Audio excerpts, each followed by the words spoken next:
নমস্কার, শুভ দীপাবলি।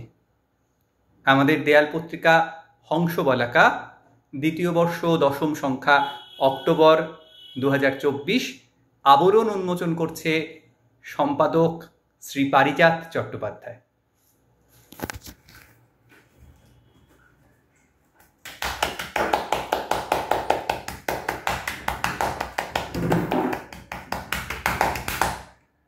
সম্পাদকীয়। বন্ধুরা, তোমরা সবাই ভালো আছো তো? দুর্গাপুজো তো শেষ হয়ে গেল। কে কোথায় ঘুরতে গেছিলে পুজোর ছুটিতে? আমি 9 তারিখ ট্রেনে উঠে ভাইজ্যাগ গেছিলাম। কত আনন্দ, কত মজা করলাম। সমুদ্র তো খুব ভালো বটেই, তবে সবচেয়ে ভালো লাগলো বোরা কেভস আর কৈলাসগিরির টয় ট্রেনে চড়া। সেখান থেকে আমরা রাজামন্দির গেছিলাম। সেখানে গোদাবরী নদীতে নৌকা চলেছে। দেখতে দেখতে ছুটি ফুরিয়ে এলো বাবার। আমার তো কালী পুজো অবধি ছুটি।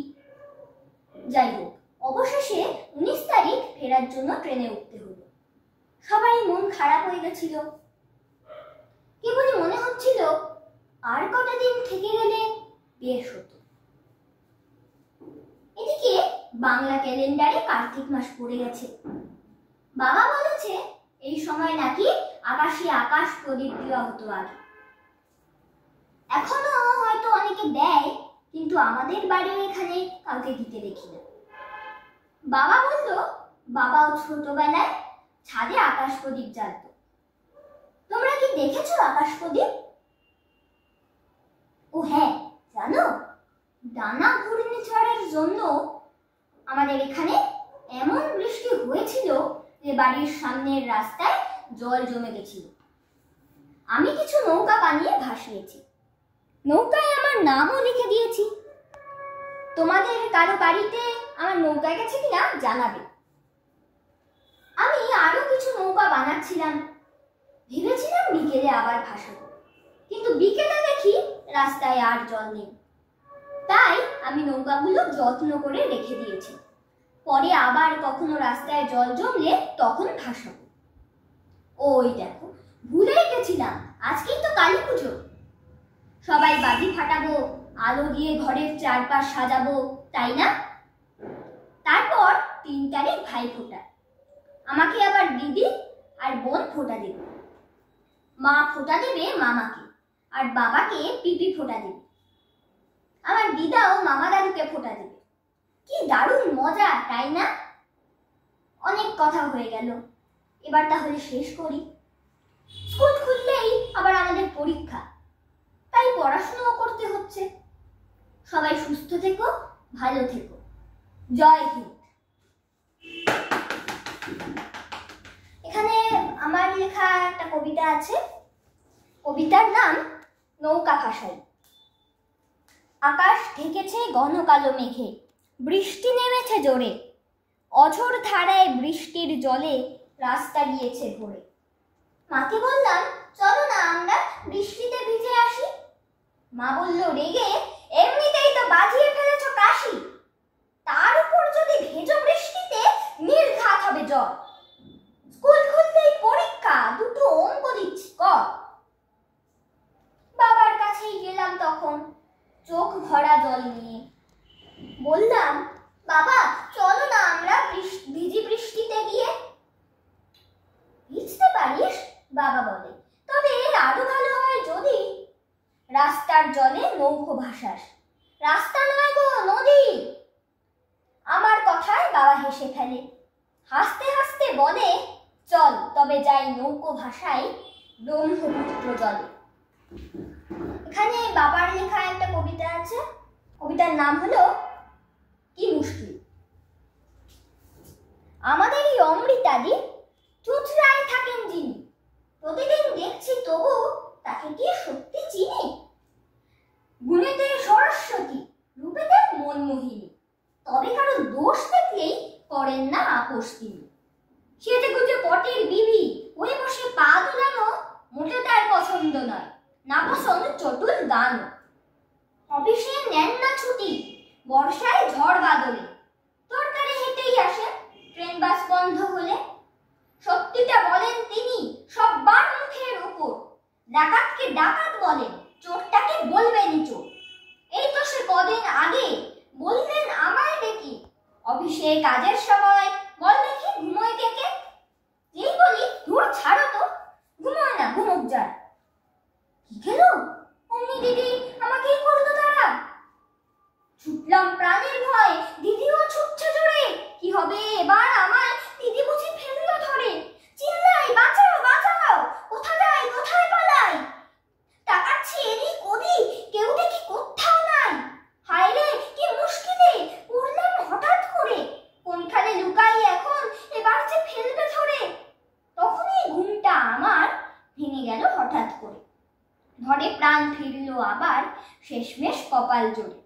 কিন্তু সে স্বস্তিটুকু উবে গেল একটু পরেই। কি কপাল অমৃতাদি দাঁড়িয়ে যে আমার ঘরেই। প্রতিদিন দুপুর বেলা আমি যে নিয়ম করে খানিকটা ঘুমিয়ে কাটাই, দিদি আজ ফেললো ধরে। পিয়নকে থাকতো বলা, কেউ যদি হঠাৎ করে দরকার যতই থাকুক না ঢোকে আমার ঘরে। যে দেখি ঘুমোচ্ছে আজ এক কোণে পিয়ন বেটা, খেতে লাল অমৃতাদি। বুঝেছ কি অবস্থাটা? নাক মুলে কানটা মুলে এটা সেটা গল্প বলে দিদিকে পাশ কাটিয়ে বাড়িতে এলাম চলে। সেই থেকে 2 সপ্তাহ যাইনি অফিস মুখে, মন নেই কিছুতে আর, ঘুম নেই এই 2 চোখে। ভেবেছি থাকবো না আর এ শহরে বঙ্গেতে। প্রবাসী কেউ কি যাবি আমাকেও নে সঙ্গেতে। এখানে আমার লেখা একটা গল্প আছে, সেই গল্পের নাম ঝিনুকের পেটে মুক্ত। সুব্রত ক্লাস 4-এ পড়ে। ওর খুব ইচ্ছা সমুদ্র দেখার, তাই ও একদিন বাবা আর মাকে বলল, চলো আমরা এবার পুজোর ছুটিতে ভাইজ্যাক ঘুরে আসি, আমি সমুদ্র দেখবো, বে অফ বেঙ্গল। মা বলল আচ্ছা ঠিক আছে, এখন তো মন দিয়ে পড়াশোনা কর, তারপর দেখছি। বাবাও অরাজি হলো না, বলল আচ্ছা দেখি ট্রেনের টিকিট পাই কিনা। টিকিট অবশ্য সহজেই পাওয়া গেল, আর তখন থেকে সুব্রত দিন গুনতে লাগলো কবে পুজোর ছুটি পড়বে স্কুলে। অবশেষে পুজোর ছুটি এলো, ষষ্ঠীর দিন ওদের ট্রেনে ওঠা। সুব্রত তো খুব আনন্দ হচ্ছে। ওরা ট্রেন থেকে ভাইজ্যাক নামলো সপ্তমীতে। ওদের হোটেলটা একদম সমুদ্রের ধারে, বিচের পাশে। হোটেলে পৌঁছেই সুব্রত বলল, বাবা চলো না সমুদ্রটা দেখে আসি। মায়ের যদিও তখনও রোদের মধ্যে বেরোনো ইচ্ছা ছিল না, কিন্তু সুব্রতর জোড়াজুড়িতে ওরা সবাই বেরোলো বিচে যাওয়ার জন্য। যখন ওরা বিচে পৌঁছালো তখনও জোয়ার ছিল। সুব্রত বলল, বাবা চলো না সমুদ্রে স্নান করব। মা বলল, মা আর বাবা অনেক বারণ করলো সুব্রতকে, কিন্তু সুব্রত কোনো কথাই শুনলো না। শেষমেশ বাবা সুব্রতকে নিয়ে সমুদ্রে স্নান করতে গেল। সুব্রত তো খুব মজা হচ্ছে, বড় বড় ঢেউ আসছে আর লাফাচ্ছে। হঠাৎ একটা খুব বড় ঢেউ আসলো। সুব্রত লাফাতে গেল কিন্তু পারল না, ওকে বেশ কয়েকবার ঘুরপাক খাইয়ে একেবারে জলের নিচে ফেলে দিল ঢেউটা। জ্ঞান ফিরতে সুব্রত দেখে কি, ওর চারপাশে অক্টোপাস, ঝিনুক, শামুক, জেলিফিশ, স্টারফিশ আরো কত সব জলজীবী। ওকে সবাই ঘিরে রয়েছে। ধাতস্থ হতে বেশ কিছুক্ষণ সময় লাগলো সুব্রত। তারপর ধর্মর করে উঠে বসলো সুব্রত। বলল, আমাকে এরকম ঘিরে রয়েছে কেন? জেলিফিশটা বলল, আমাদের রাজা তোমার সঙ্গে দেখা করতে চান। তুমি কি আমাদের রাজার সঙ্গে দেখা করতে যাবে? সুব্রত ভয়ে কাঁপতে কাঁপতে বলল, হ্যাঁ চলো। তখন অক্টোপাসটা বলল, এসো। কিছুক্ষণ যাওয়ার পর অক্টোপাসটা একটা পা দিয়ে জলটাকে নাড়ালো। তখন ওই জায়গাটা ফাঁকা হয়ে গেল আর দেখা দিল একটা সুড়ঙ্গ। ওখানে ঢুকেই সুব্রত দেখতে পেল বিশাল একটা রাজপ্রাসাদ। প্রাসাদে ঢুকে সুব্রত দেখলো রাজ সিংহাসনে বসে আছে একটা 5 মুখওয়ালা সাপ।